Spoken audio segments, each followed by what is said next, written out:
Dios le bendiga en esta mañana a todos los hermanos, a toda la audiencia, la iglesia y los hermanos y hermanas que están también en otros lugares, Centroamérica, Suramérica, en todas partes donde nos estén escuchando en esta mañana. Dios les bendiga de una manera especial.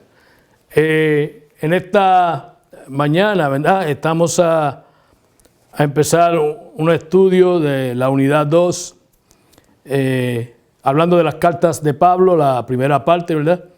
Y para el 8, ¿verdad? De noviembre. Y estas cartas de Pablo, ¿verdad? Pues son de mucha importancia y especialmente no tenemos el tiempo para explicar todo lo que el apóstol Pablo quiere decir, ¿verdad? Pero, ¿verdad? Vamos a tratar. Padre, en esta mañana te pedimos, Señor, que el Espíritu Santo sea el que me ilumine y me dé palabra y me dé sabiduría para poder, Señor, llevar la verdad de tu palabra y que la misma sea de bendición y de edificación a todo el que la escuche y ministre necesidades y haga siempre el efecto que el poder de la palabra hace en las vidas y en los corazones. Te lo pido en el nombre de Jesús. El apóstol Pablo escribió por lo menos 13 cartas, ¿verdad? En el Nuevo Testamento, sin contar, ¿verdad? Hebreo, que algunos dicen que él la escribió, otros dicen que fue Apolo, otros, y entonces esa no se le atribuye directamente. Pero sí hay 13 que son escritas por él. Estas cartas son de suma importancia para el desarrollo de la iglesia, el crecimiento de la iglesia, para la iglesia educarse en la nueva fe que ellos habían recibido, qué era lo que ellos habían recibido, esa nueva impacto, ese nuevo, ese evangelio de poder, ¿verdad? Y el apóstol Pablo, pues, queriendo, ¿verdad? Más ver a los hermanos de la iglesia de Roma que escribirle, porque el deseo en su corazón era de ver a los hermanos de Roma, ya que como otras epístolas, la de Corintios y otras iglesias, el apóstol Pablo fue el fundador de ellas, pero no de los romanos, porque todavía él no había podido personalmente ir a Roma,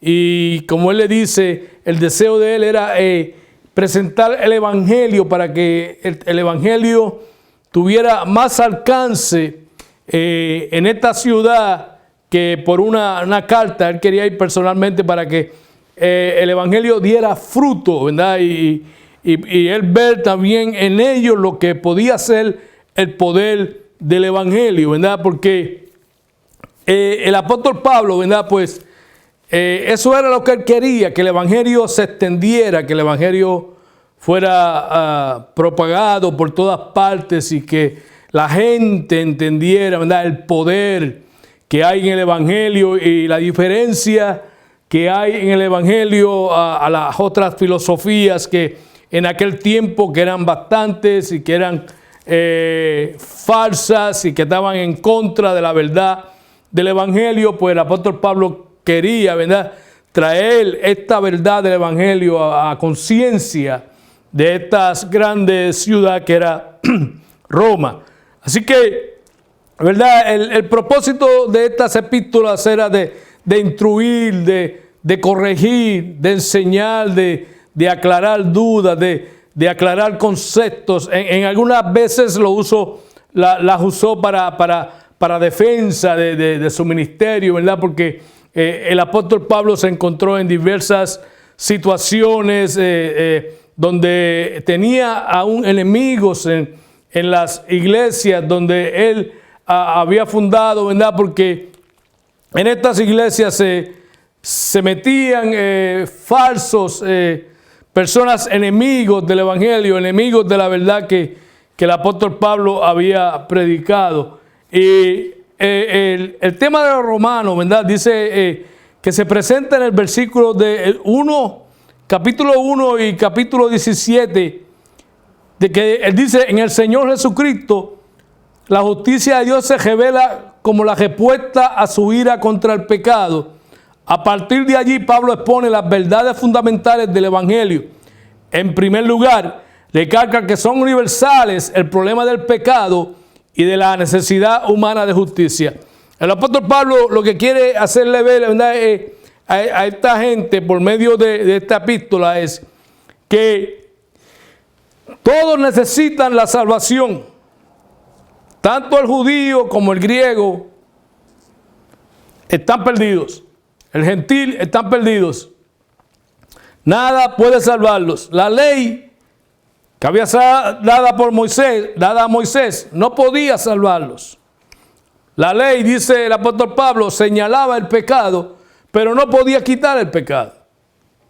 La ley te decía, tú eres un desobediente, tú eres un pecador, pero te hacía conocimiento de que eras un pecador, de que eras un desobediente, pero ahí se terminaba, no podía hacer más nada contigo. Solamente te hacía reconocer que era un pecador, pero no te apartaba. Por eso era que en aquel tiempo, todos los años, ¿verdad?, en el Antiguo Testamento, todos los años, la gente venía a que el gran sumo sacerdote lo presentara sus pecados delante de Dios, ¿verdad?, para que Dios tapara esos pecados, no los quitara, los tapara, ¿verdad?, y pudiera el pueblo tener un poco de descanso, ¿verdad? Pero realmente seguían en la misma condición porque la ley no podía quitar el pecado en ellos. Se los hacía ver, pero no se los podía quitar. Entonces el apóstol Pablo dice entonces, ¿verdad?, que ahora porque en el Evangelio la justicia de Dios se revela por fe y para fe, como está escrito, mas el justo por la fe vivirá. El apóstol Pablo le dice, el hombre no puede alcanzar la salvación por sus méritos. Por sus propios méritos, el hombre no puede alcanzar la salvación. No hay forma de que el hombre pueda justificarse avanzando, ¿verdad? No hay forma de que el hombre pueda justificarse delante de Dios si no es a través de la revelación de Jesucristo, que es por la fe y que es para la fe.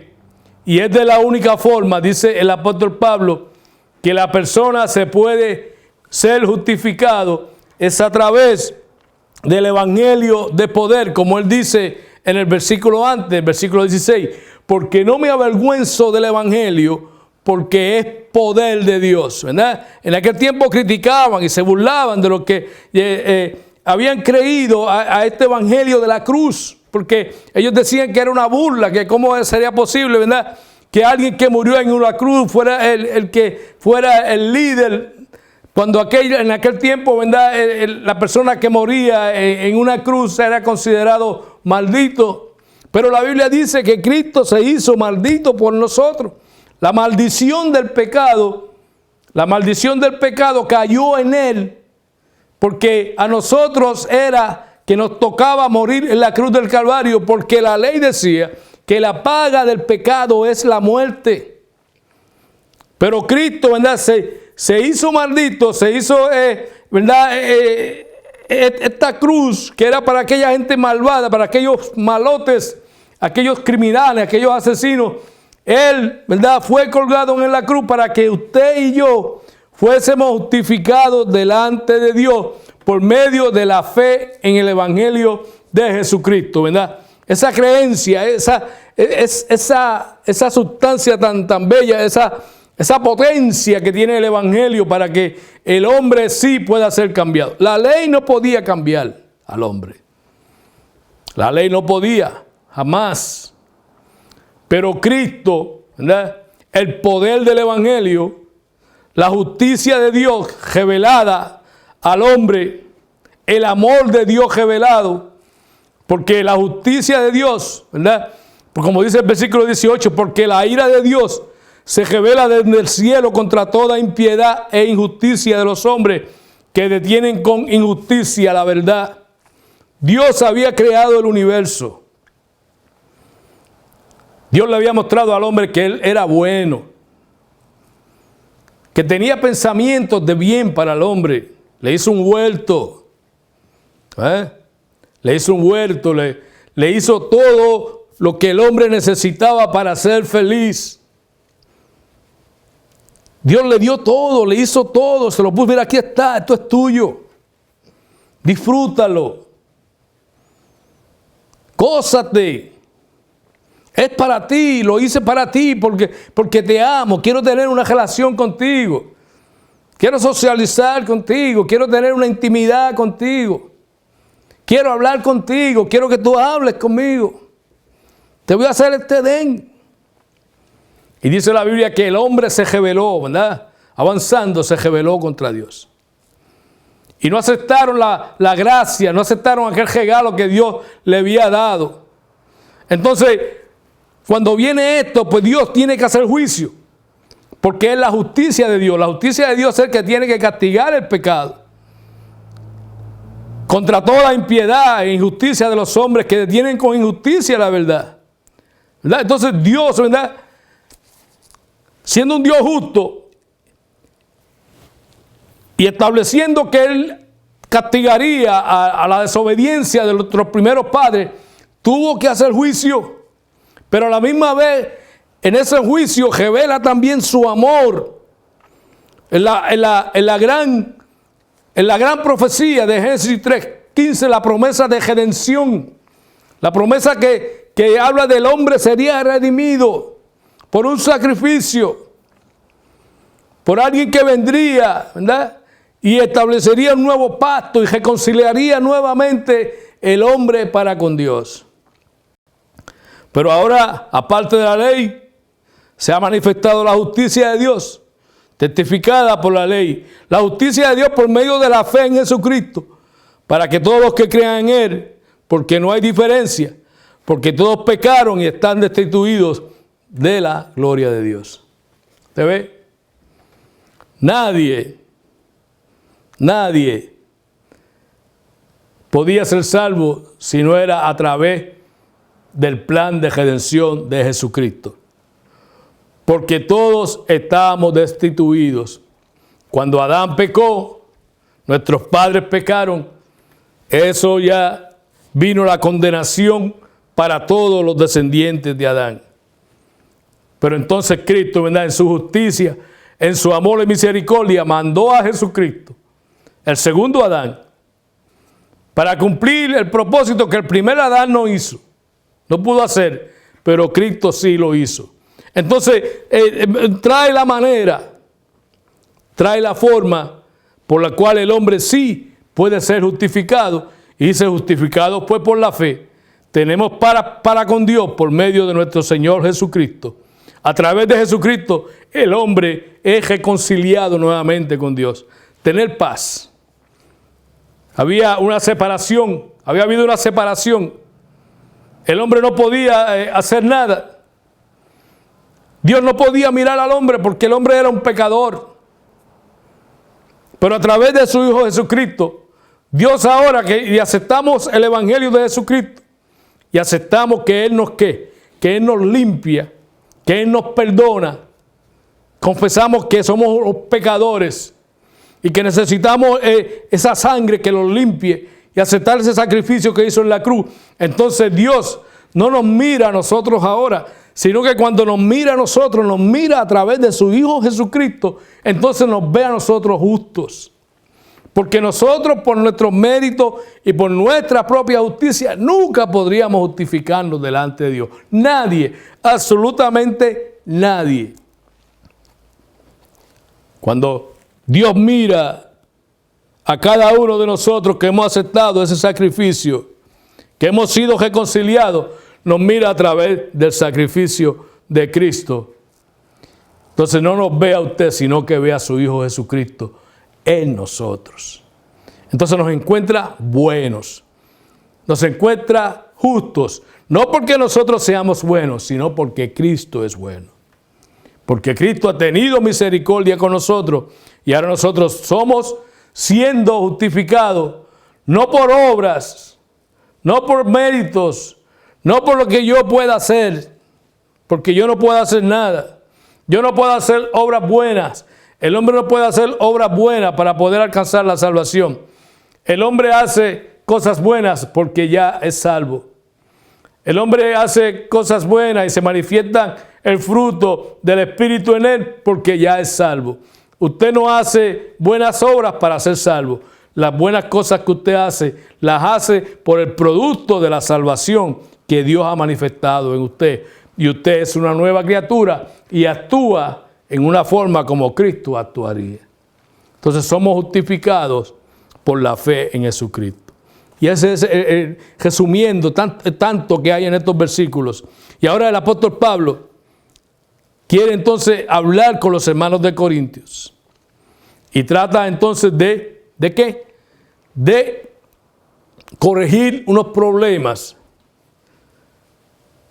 que estaban destruyendo la iglesia. Entonces que el enemigo, la misión del enemigo siempre ha sido destruir la iglesia. Destruir la iglesia.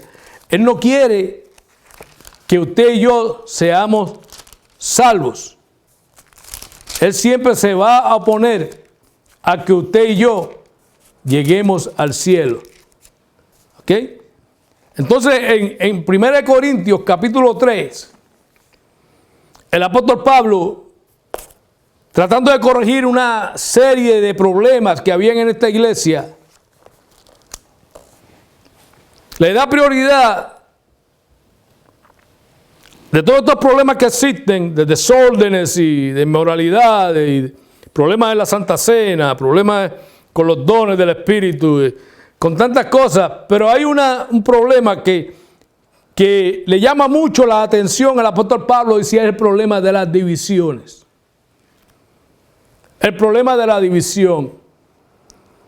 ¿Qué es división? Todo lo contrario a lo que es unidad.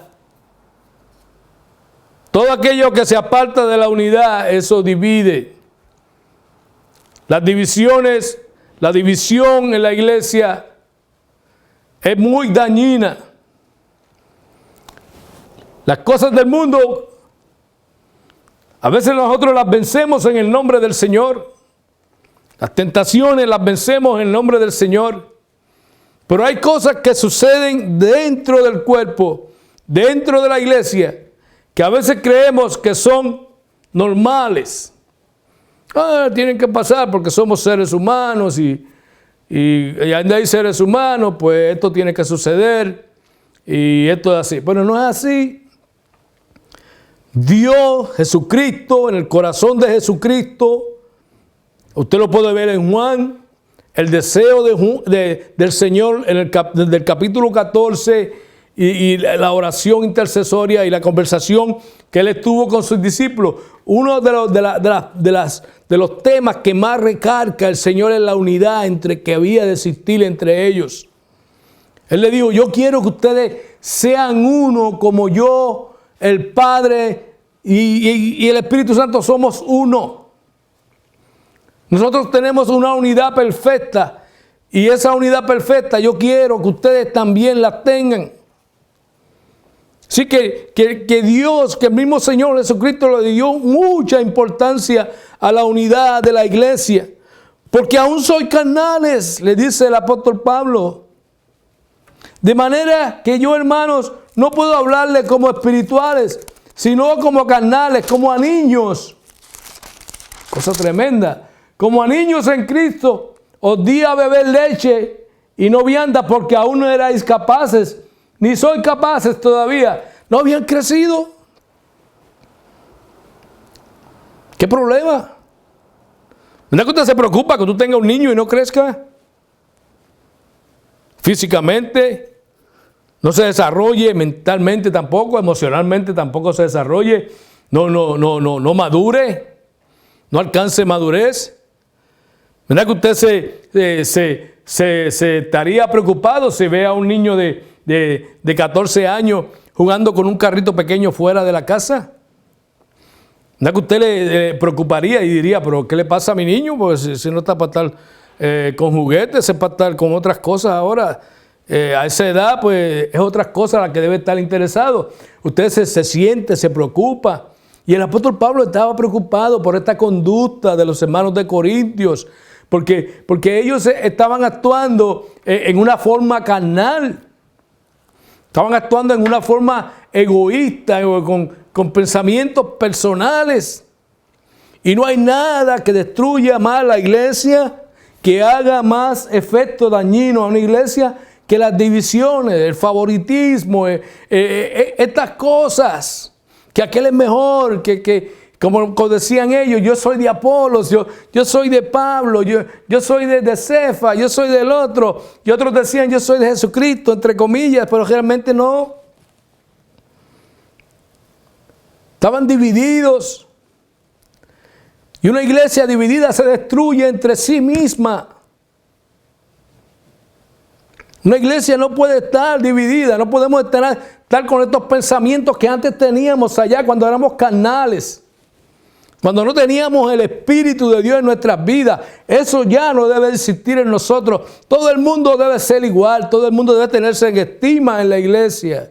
Nadie es mejor que nadie, ni aquel es mejor que el otro, ni el otro es mejor que el otro, ni aquel predica mejor que este, ni aquella predica mejor que este. No, eso no debe existir en la iglesia. Todos somos colaboradores en la obra del Señor. Todos tenemos un pedazo que hacer, y ese pedazo unirlo para que la iglesia sea bendecida, para que la iglesia crezca, para que podamos madurar en Cristo. Amén. Porque aún sois carnales, pues habiendo entre vosotros celos, contiendas y disensiones, ¿no sois carnales y andáis como hombres naturales, como hombres muertos en pecado? Porque diciendo el uno, yo ciertamente soy de Pablo, y otro, yo soy de Apolo, ¿no sois carnales? ¿No sois carnales cuando actuamos de esta forma? Claro que sí somos carnales. No se está manifestando el fruto del Espíritu en nosotros, sino el fruto de la carne. Celos. El celo no es un fruto del Espíritu, es un fruto de la carne. La envidia no es un fruto del Espíritu, es un fruto de la carne. Contiendas no es un fruto del Espíritu, es un fruto de la carne. Yo no lo digo, lo dice Pablo. Y estas cosas estaban sucediendo dentro de la iglesia, una iglesia que tenía los dones del Espíritu. Y esto estaba estancando el crecimiento espiritual de la iglesia, la madurez espiritual. El creyente está supuesto a crecer espiritualmente, desarrollarse espiritualmente, no estancarse, sino que cada día crecer y madurar más. No puede estancarse, no puede, porque entonces estas cosas lo que hacen es que destruyen la iglesia, y cuando venimos a abrir los ojos la iglesia está destruida, no por culpa del diablo, porque no podemos echarle la culpa al enemigo siempre, sino por culpa de nosotros mismos que no hemos actuado con cautela, sino que se han ido otros intereses que no deben ser lo que la Biblia dice y lo que la Biblia exhorta que sean los intereses de un creyente en una iglesia. Tenemos que tener cuidado porque Dios conoce los corazones, Dios conoce la mente, a Dios no se le escapa nada. Usted me puede engañar a mí, puede engañar a cualquiera de la iglesia, a cualquier líder de la iglesia, usted le puede engañar, pero no al Espíritu Santo. No al Espíritu Santo. No podemos actuar en una forma cuando realmente no lo somos. Eso la Biblia lo condena y le llama hipocresía. Tenemos que ser honestos con Dios y honestos con nosotros mismos y ser honestos con el hermano. Tenemos que ser honestos, no estar buscando asuntos personales, egocéntricos o egoístas, sino hacer la voluntad de Dios. Y podríamos estar hablando de estos versículos todo el día y toda la noche y creo que no terminaríamos. Dios quiere una iglesia unida, porque nosotros somos colaboradores de Dios y vosotros sois labranza de Dios, edificio de Dios. Aleluya. Somos de Él.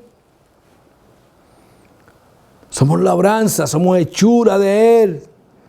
Pues todo lo que hacemos es para Él. Tiene que ser para Él. Tiene que darle la gloria a Él.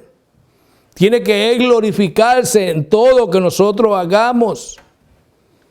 No podemos estar con ñoñerías de nenes chiquitos, contiendas y peleas, como si fuéramos nenes pequeños. Siéntate para allá. No, mira, estate quieto. No, mira, no. No. Tenemos que demostrar madurez. Que el apóstol Pablo dice, ya debiera de darle vianda, alimento sólido, ya es el que debiera estar dándole, pero no puedo. Tengo que darle leche. Imagínense una persona de 15 años en un banco con una pacha, con una botella de leche. Imagínense que yo viniera con una botella de leche en el gabán. Y en medio del culto, ¡ay, tengo hambre! No, porque eso es para un niño, para un bebé. Entonces el apóstol Pablo dijo, ustedes no han madurado. Me duele decírselo, ustedes no han madurado, están como un recién nacido todavía. Y no puedo darle el alimento sólido que nos haga crecer, que los haga madurar. No puedo porque no lo van a poder digerir. Dios tenga misericordia de nosotros. Y analicemos esta condición de esta iglesia. Y no imitemos, sino que evitemos que esto suceda en medio de nosotros. Otro tema que el apóstol, aleluya, habla es, ¿verdad?, sobre a los Gálatas. A los Gálatas, hermano. Gálatas capítulo 3. Esta gente, el apóstol Pablo dice, oh Gálatas insensatos, ¿verdad?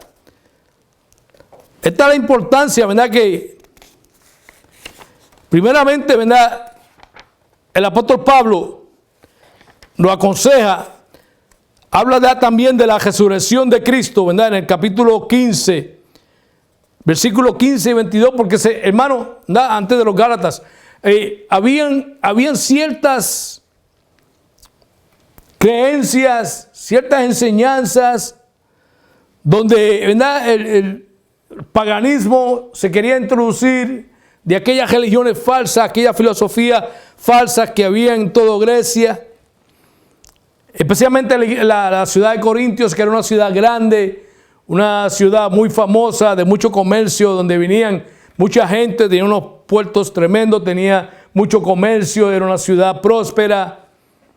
Y venían, y esto atraía a mucha gente que traían diferentes religiones, diferentes creencias. Y una de ellas era que no creían en la resurrección de los muertos. Y decían que los creyentes no iban a resucitar.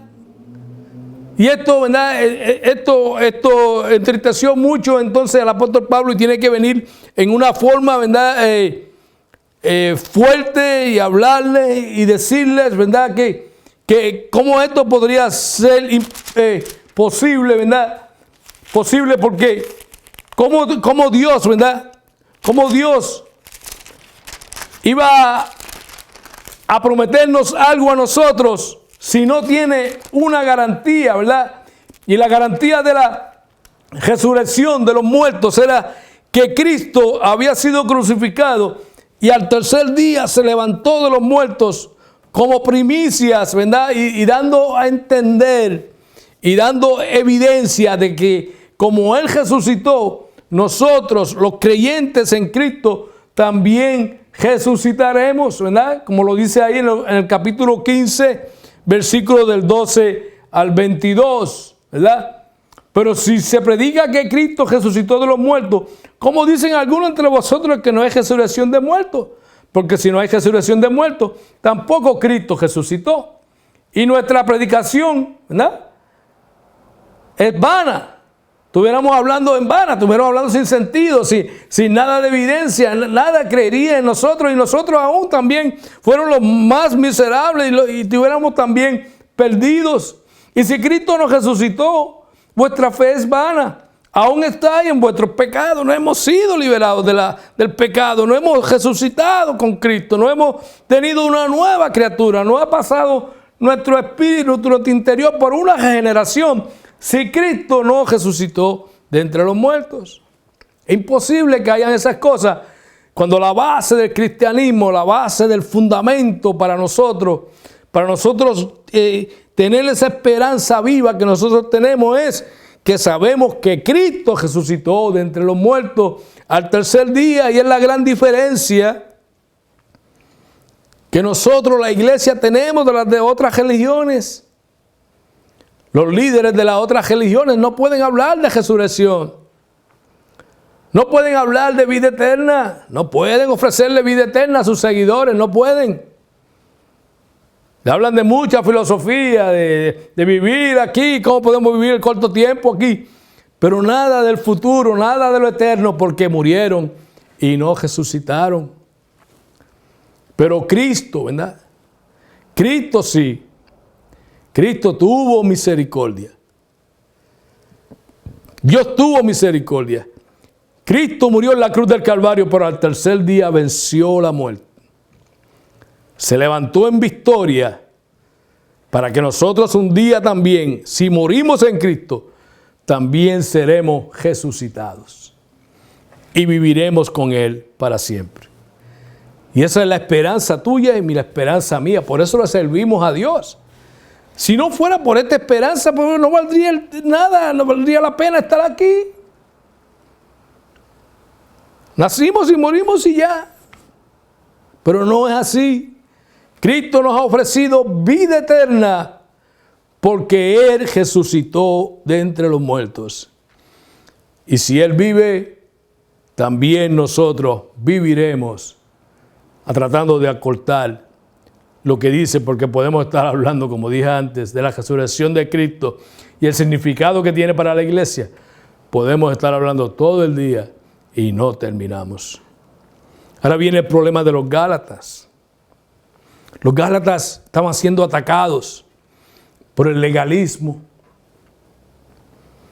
donde habían personas que enseñaban y decían que la persona no podía ser salva con solamente aceptar a Jesucristo como su Salvador o aceptar el Evangelio, sino que también tenía que estar acompañado con los rudimentos de la ley, con aquellas ceremonias, con aquellas cosas que se hacían en la ley, la circuncisión y todas estas cosas que la ley demandaba. Si los creyentes de Gálatas no las aceptaban, estaban perdiendo el tiempo, no podían alcanzar la salvación, sino que tenían que hacer estas cosas también.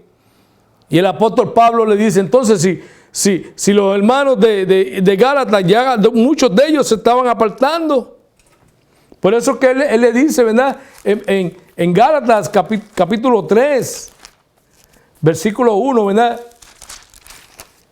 Oh Gálatas insensatos, ¿quién os fascinó para no obedecer a la verdad? A vosotros antes cuyos ojos Jesucristo fue ya presentado claramente entre vosotros como crucificado. Esto solo quiero saber a vosotros, ¿recibisteis el Espíritu por las obras de la ley? Si querían establecer estos legalistas, estos judaizantes, que para alcanzar la salvación había que hacer las obras que la ley demandaba, que tenían que hacer como estaban escritas en la ley de Moisés. Y si no era así, entonces no podían ser salvos. Y muchos entonces estaban dejando la verdad del Evangelio que habían creído, la verdad del Espíritu Santo, ese Espíritu Santo que había hecho maravillas en ellos, que había dado dones, que había dado tantas cosas. Esto se estaba echando a un lado por estar creyendo estas falsas creencias de estos falsos maestros Y el apóstol Pablo les dice, no, nosotros no somos salvos por las obras.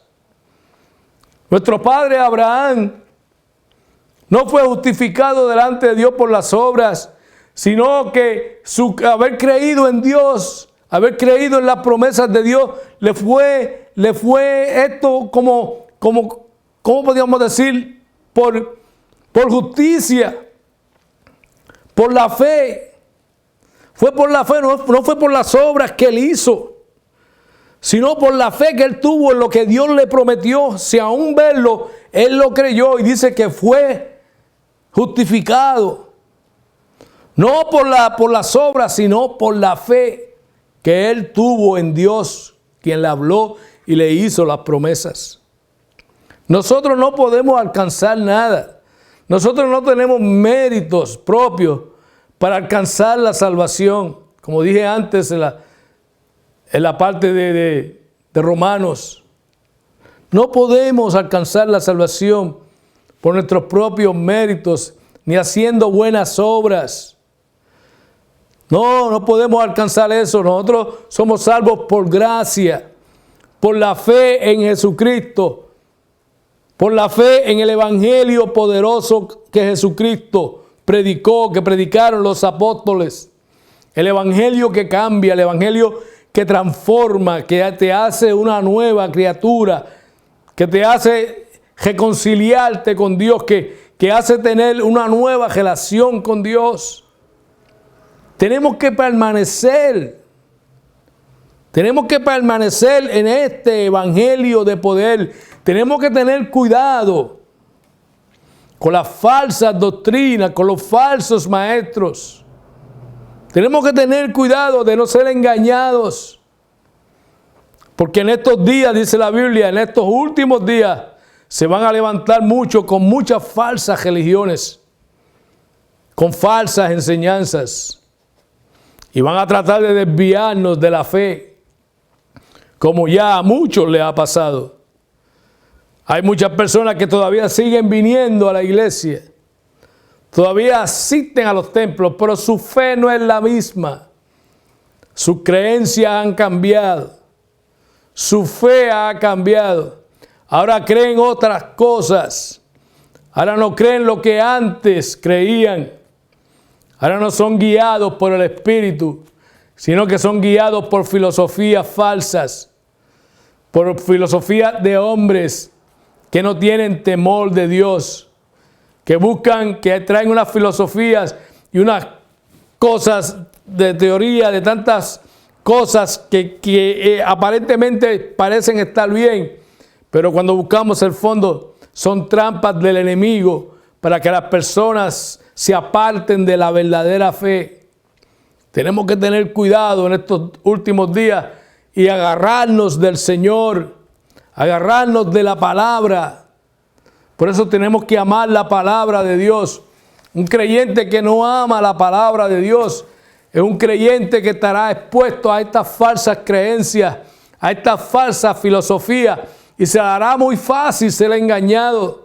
Pero el creyente que se mantiene estudiando la palabra de Dios, orando al Señor, buscando la ayuda del Espíritu Santo, dependiendo del Espíritu Santo para tener una vida victoriosa en Cristo, ese creyente es el que va a vencer. El creyente descuidado, que no está interesado en la lectura, que no está interesado en la parte devocional, que no está interesado en la intimidad con Dios, ese creyente se le va a hacer muy difícil perseverar. Y cualquier filosofía que pase por ahí lo va a desviar. Y le va a pasar como le pasó a los Gálatas, que empezaron por el Espíritu y terminaron por la carne. Dios quiere que la iglesia de hoy sea una iglesia sólida, una iglesia de gente madura,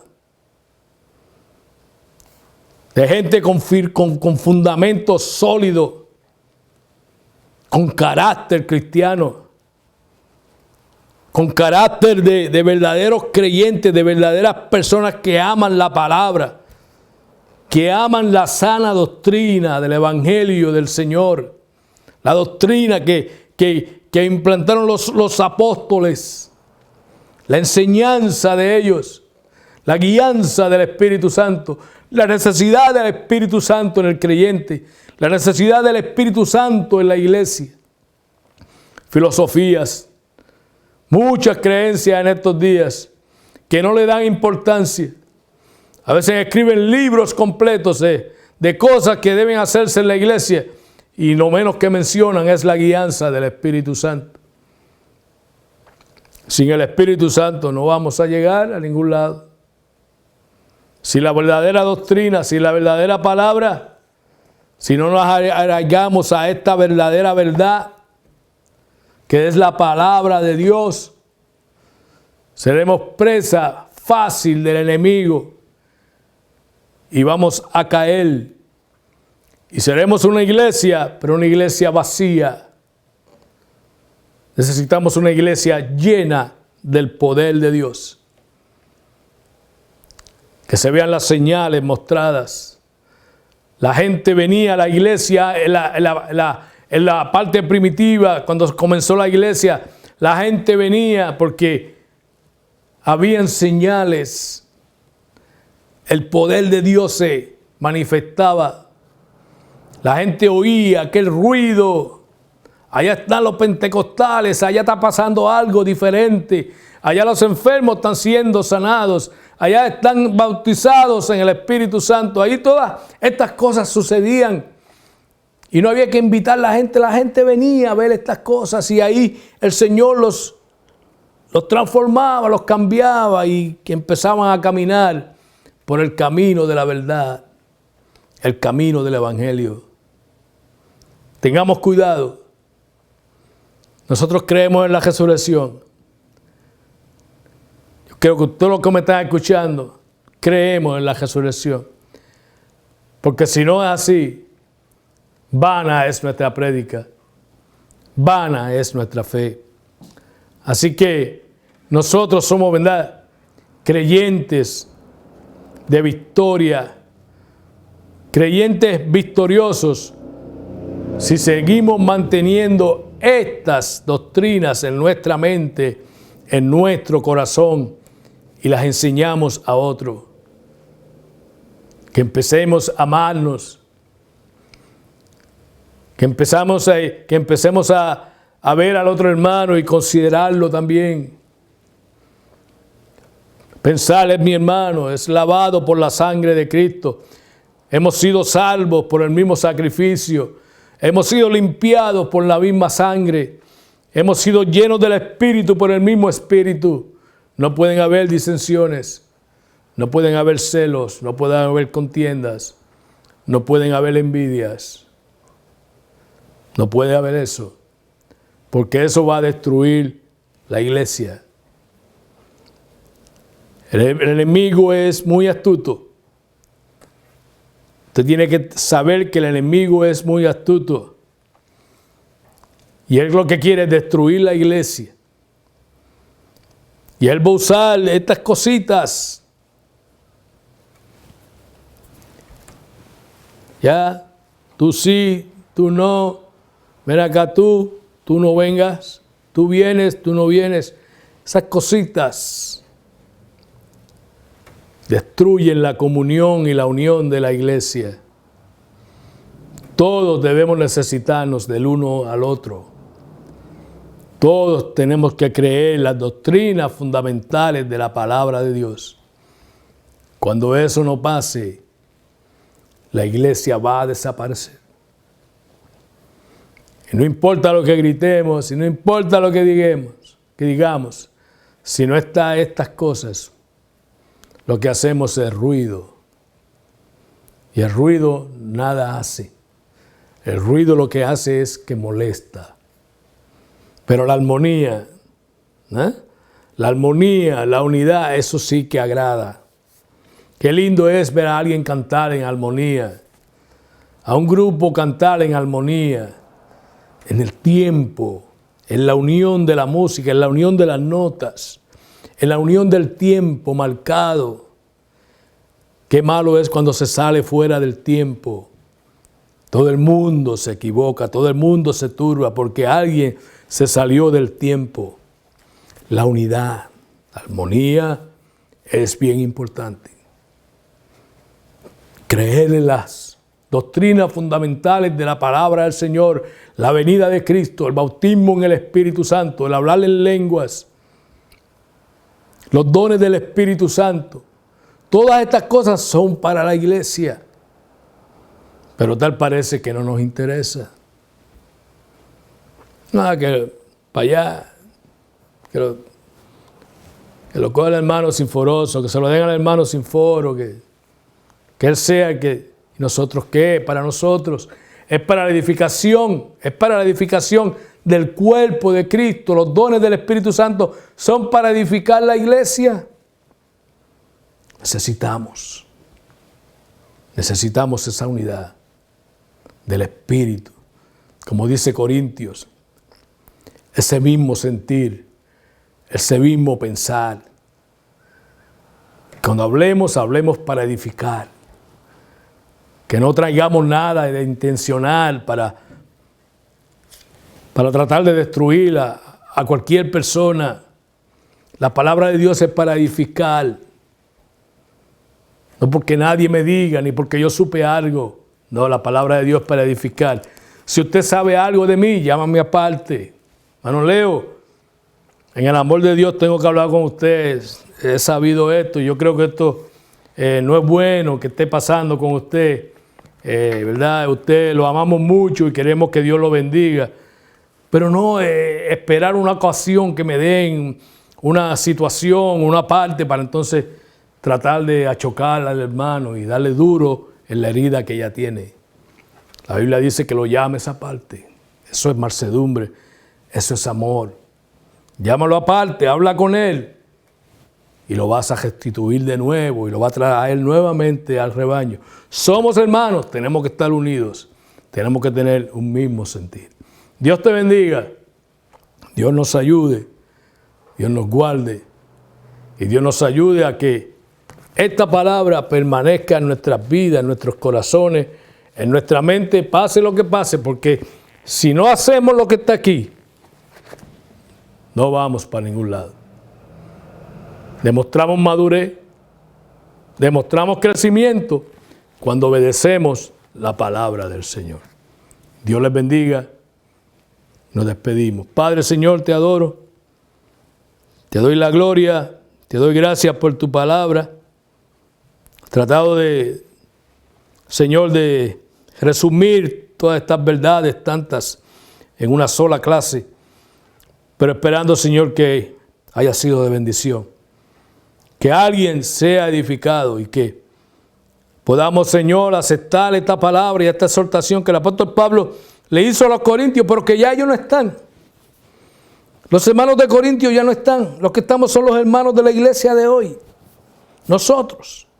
Quiere decir entonces que esta exhortación es para nosotros, para el día de hoy, para que lo apliquemos hoy, para que la iglesia del Señor prospere, crezca, madure y sea bendecida cada día más. Te lo pido en el nombre de Jesús.